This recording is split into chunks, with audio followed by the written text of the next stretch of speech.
Hey folks, Adam here. On this week's pod, we covered the new Helix Stadium release, but some folks were saying they weren't down to digest a 30-minute conversation, so here's the TLDR version of that convo. Let's get into it. So last week, Line 6 announced the Helix Stadium. Supposedly the next big thing in amp modeling and effects processors.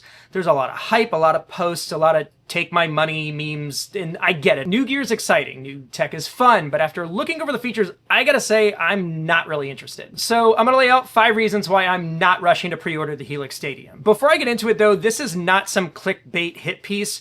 There's no shade if you're excited about the Stadium, but if you're like me, a gigging musician who cares more about function than flash, this might give you something to think about. Number 1, bigger isn't always better. So let's start with the obvious, the form factor. One of the reasons why I love the HX Stomp is because it's small. It fits on a pedal board, in a backpack, maybe in a large cargo pocket if you play in a nu metal tribute band. It's got everything I need, nothing I don't, and it's built like a tank. Granted, the Helix Stadium has a smaller footprint than the original Helix floor, but smaller than massive is still, I don't know, kind of big. Especially if your whole philosophy is less is more, like mine.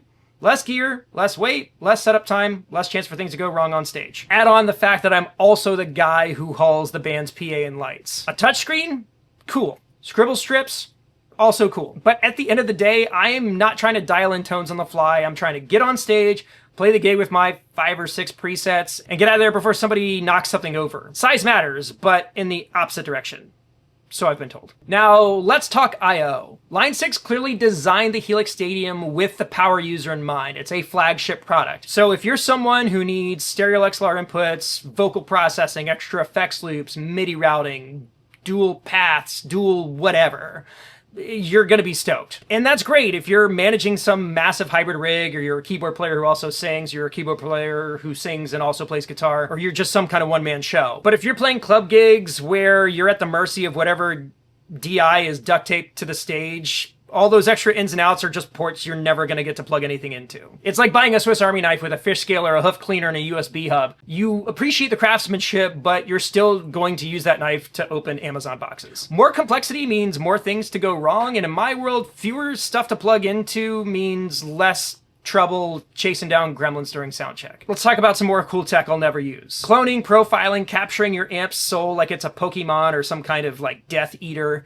Whatever you call it, Line 6 has finally thrown its hat into the ring. And look, I love the idea in theory. Dial in your favorite amp, push a button, and boom, the perfect digital replica forever. It's the stuff of sci-fi tone snob dreams. But in practice, I just don't care that much. I've already found models I like in the Helix ecosystem. They sound great, they sit well in a mix, and I know how to tweak them. I don't need to chase some mythical level of realism when the audience can't tell the difference between a Soldano and a JCM 800. And let's be perfectly honest, if the tone sounds 98% like the real amp, who's that last 2% for? Your tone snob friends on Reddit? For most real-world scenarios, it feels like a solution to a problem I don't actually have. All right, number 4. Let's dig into what I call the production bait. Helix Stadium is touting an integrated playback system, stem separation, track control, all tied to your presets and snapshots. If you're aspiring to build a full-blown multimedia show with sync video, lights, backing tracks, and hazers, then yeah, you might be drooling over this. But most of us, we already have playback solutions.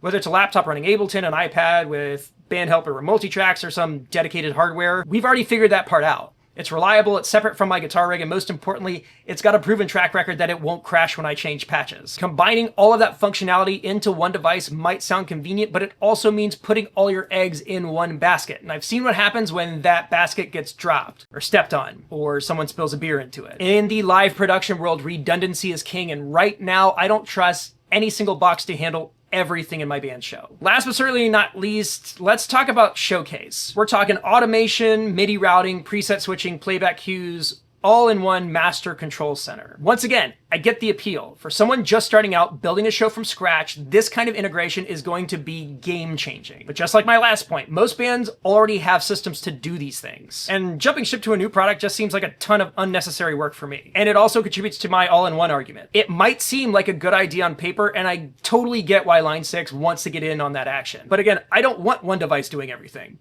Because when that one device crashes, freezes, or decides to update mid-show, your entire performance goes up in smoke. It's not even a gear problem at that point. That's a logistical problem. And if you don't figure it out, your band's gonna lose gigs. I'd rather have a few separate devices doing individual jobs well than one do-it-all device that introduces risk every time I step on stage. I have spent years refining my live rig. It works, it's tested, it's boring in a good way. The showcase feature, it's great, but it doesn't solve any problems I actually have. Okay, time for the bonus round. Let's not ignore the elephant in the room.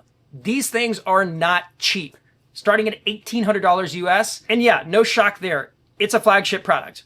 But if you already own a Helix or a Stomp or anything else that Line 6 currently makes, you really have to ask yourself, what are you really gaining here? I think obviously the core modeling engine, it's the belle of the ball, but the other new features on the Stadium don't really make my old rig obsolete in any way. Frankly, it makes them look like a great deal. And guess what? They're not getting rid of the older models. They're just discounting them, which makes those much more appealing if you're building a rig from scratch or just wanting to upgrade. So unless you're dying for touchscreen control, amp cloning, and 14 extra routing options I'll never use, maybe hold on to your wallet. All right, let's wrap this thing up. To be clear, I am not slamming Line 6. I actually love that they're pushing boundaries. I want companies to innovate. I want them to try stuff and dream big. I just need gear that solves problems at this point. And for me, the Helix Stadium feels like a leap I don't need to make right now. My band's rig is solid. It does exactly what I need and nothing more. I'm not interested in reinventing the wheel just because there's a new shiny object that does 20 things I don't use or have found better solutions for. I'll keep watching. I'll listen to what the early adopters have to say. And who knows, at some point,